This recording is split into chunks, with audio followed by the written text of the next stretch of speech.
Saudações, amigos Haribus! O programa de hoje vai falar sobre tintas à base de terra, pigmento natural. Então, quando a gente voltar, nós já vamos estar lá na visita que fizemos ao morro, onde pegamos os nossos corantes.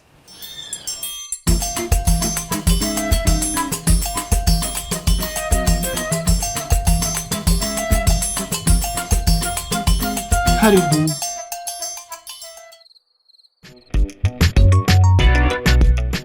Nós vamos procurar hoje terra para pintar a nossa cozinha Haribu. Várias terras são possíveis de fazer a tinta. Algumas mais fáceis, como as argilas, que são geralmente os depositados em terrenos mais alagados, ou também essas de barranco. De barranco tem um problema que geralmente as tintas vão ser menos pela quantidade de terra que você pega, porque ela tem geralmente muito calcário e muito minério em tamanhos grandes. Então o que vai sobrar no fundo para fazer tinta é muito menos do que a argila, que é praticamente um pigmento puro. Nós temos também algumas formações aqui que eu acho interessante, que a gente vê uns riscos que é minério de ferro, então é uma matéria que está oxidando. Então isso também é uma cor interessante, até mesmo quando a gente vai fazer cerâmica. Mas hoje a gente precisa só de tinta. Então vamos procurar agora um lugar que tenha uma argila limpa para fazer uma tinta legal.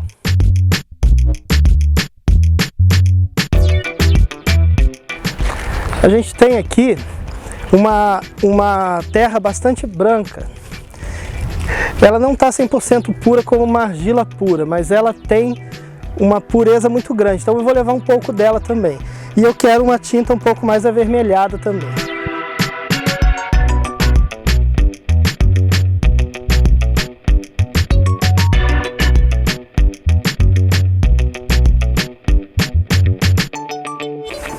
A branca está ok, agora a gente vai procurar a vermelha.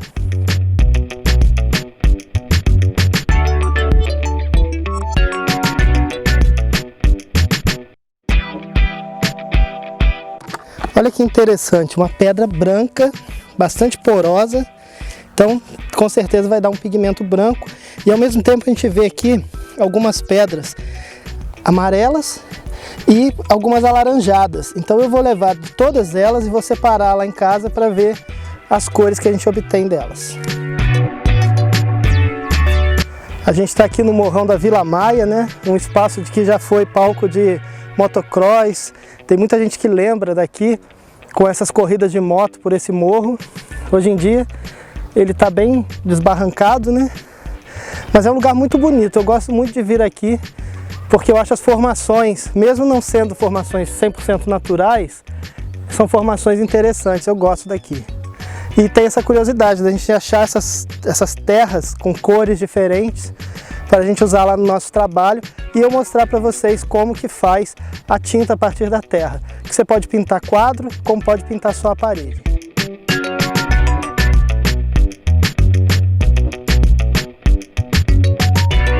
A gente está aqui gravando sobre a terra, as cores de terra, e de repente eu me deparo com essa lobeira. Olha que interessante isso.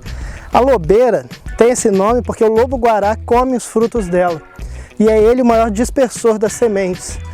Então é bem interessante registrar a presença da lobeira aqui, com as suas flores roxas. Ainda não tem frutos, tem um frutinho pequeno ali, mas é legal saber que a gente tem bastante lobeira ainda por aqui.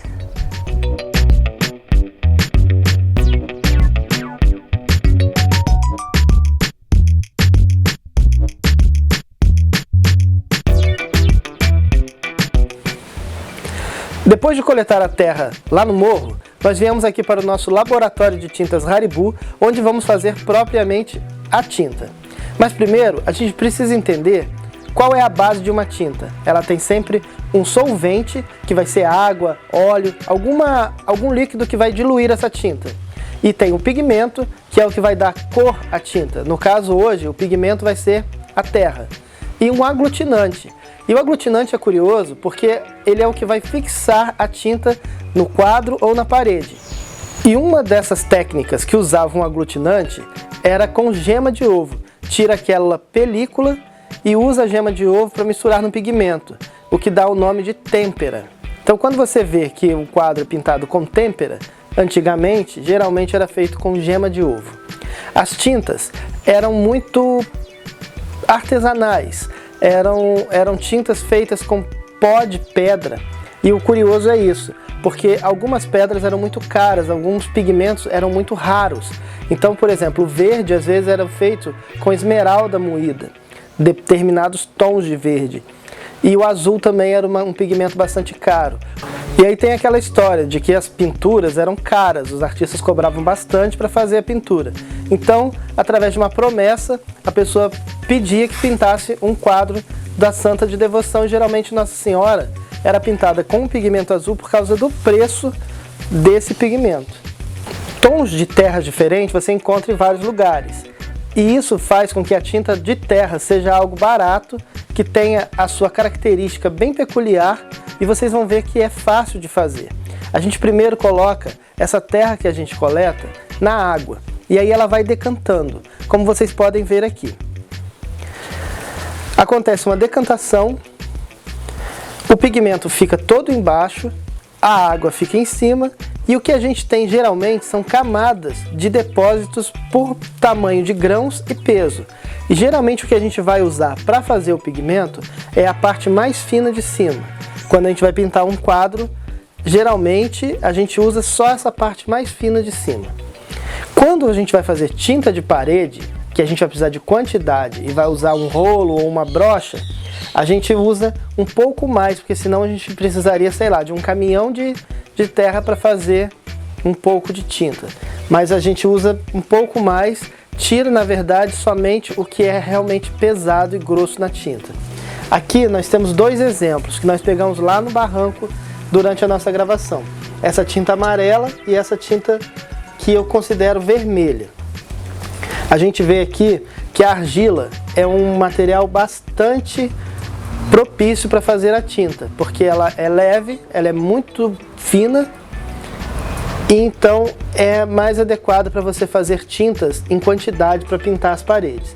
E existem algumas cores que elas são um pouco mais raras, e essas cores vai depender um pouco de paciência e, claro, você não vai conseguir em grande quantidade.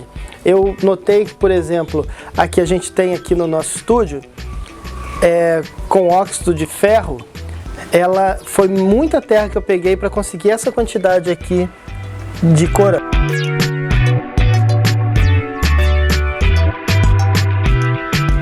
Então vamos preparar a tinta. Para começar, a gente precisa separar o pigmento da maior quantidade de água possível. A gente vê que para a tinta decantar a gente coloca água. Então depois que você tem uma quantidade boa de pigmento separado, você pega ele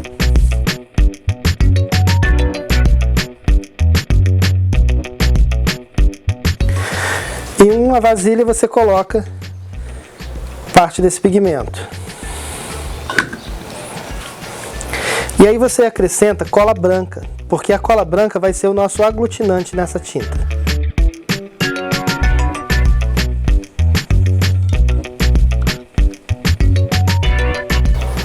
Geralmente a cola branca, em algumas terras, ela dá um efeito realmente aglutinante, vai ficando mais grossa, sabe?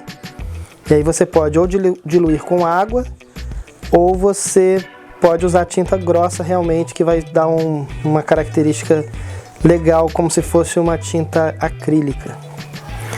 A gente vê aqui que ela já está dando uma textura legal para a tinta, olha.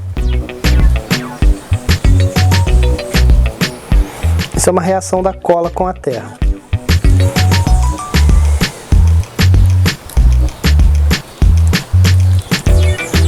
E é simples assim. Barato. Às vezes em alguns lugares do país a gente não encontra tinta, ou então as pessoas não têm como comprar tinta. E aí você pode usar isso na sua escola, com seus alunos, você pode usar isso artisticamente como uma linguagem sua, uma poética pessoal. Então, as tintas de terra, elas têm uma característica bastante ancestral também, né? Porque é basicamente o que a gente, como humanidade, usa de expressão artística desde a época das cavernas, né? O pó de carvão, os pigmentos naturais, eu acho que isso pode sim colaborar com uma linguagem e uma poética pessoal. Eu vou agora improvisar uma pintura, que vocês estão vendo aqui que hoje nós temos algumas pinturas aqui feitas com terra, Essa daqui é uma delas que a gente pintou, que eu pintei para demonstrar. E aí a gente vê que esse amarelo é terra, tudo aqui é terra. Esse mais avermelhado. Essa pintura aqui de trás é terra também, olha. E quando eu falo em preço e em você não ter, às vezes, acesso a materiais caros, eu vou mostrar para vocês o verso dessa pintura, que é feita num Eucatex reutilizado. E aí a gente passou cola branca nesse Eucatex e colamos um tecido de algodão cru.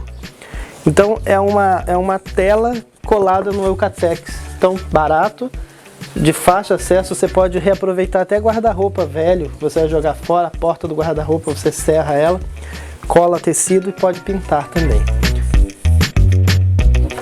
A mesma coisa aconteceu com essa daqui, a gente tinha um aro de madeira, e esse aro de madeira, a gente grampeou o algodão cru nele, de uma maneira bastante rústica, para a gente ver que não precisa ser essa coisa toda para a gente começar a pesquisar a pintura. Aí a gente grampeou o algodão cru nele, dei um tratamento com tinta e cola branca na frente, né? E depois eu passei, claro, a tinta de terra. O ideal aqui agora é passar um verniz em cima dessa tinta, porque ela fica um pouco porosa. Então você pode perder um pouco da qualidade da pintura se você não passa um verniz. Então a mensagem é muito simples. Não precisa de coisas muito caras para se fazer arte. Faça aí sua tinta à base de terra. Nós ainda vamos ensinar aqui no canal tinta à base de vegetais, o pigmento natural a partir de plantas. Pessoal, fiquem agora com a nossa pintura Haribu à base de terra. Se inscreva se você ainda não é inscrito. Vai lá no Instagram, porque no Instagram tem conteúdos só do Instagram. E até a próxima, meus amigos!